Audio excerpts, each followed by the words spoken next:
what could this 100-acre property really, turn into. And so we started with these 3 fields first last year, and that was an adventure, and just trying to put fields together and field some tournaments, and just to really get this thing, moving in the right direction. But ultimately, I always had the vision for what you see now, which is the 11 total baseball, softball fields. What you all don't see is all that grass over there. Across that tree line, there's 10 football, lacrosse, soccer fields that we're cutting in. So we'll have a tremendous, infrastructure built for what we're wanting to do in the future, and I'll share more with it. And then what this section is here, where these cars are parked, and all along there in these 3 little driveways, is our RV park. So we really have a vision for this stay and play for families. And what families have shared with us is that when they go to these tournaments and other places, maybe they have 5 or 7 fields or 8 fields, but no place, typically around has these 11 fields with the ability to stay, 100 yards from the field your kids are playing on. So we're pretty excited about that opportunity. We think there's a tremendous, growth with the region.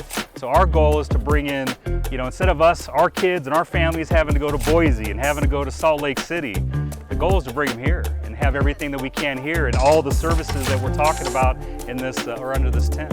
So anyway, we just started planning it out and really started putting the resources together and the financials and everything that it's going to take. And we're a private group, right? So we've got to put this together with private funds and help from the community and everything there. So for that, to help families and get kids active, but have a place that they can call theirs. And the legacy is there's a lot of meanings to it, but it's what is that legacy for these families and these kids, and how can they grow up and have fields like this available. And everything that we're about is how do we serve families.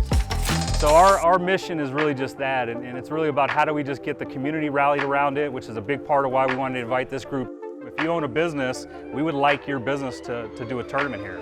So whether it's an Oasis tournament or whether it's an AWOL tournament, whatever you guys want to do, we'd love to talk to you all about how do we do a business tournament with you guys and for you guys to help everything we're talking about. So, well, this whole thing is about the experience for the kids and giving them a good experience and having them want to come back and not you having to drag them out of bed to go to practice or play or whatever. And I say all that because we want to see the experience of these kids or the confidence of these kids be developed. You can't just a lot of times throw them on the field to play. We want to make sure that we develop it. So the sports performance and working with them is a lot, but there's a bunch more that we definitely have to have. Get on our website, so csportsnation.org, mylegacyfields.com. Those are the 2 sites that we'll launch, and just get in contact with us.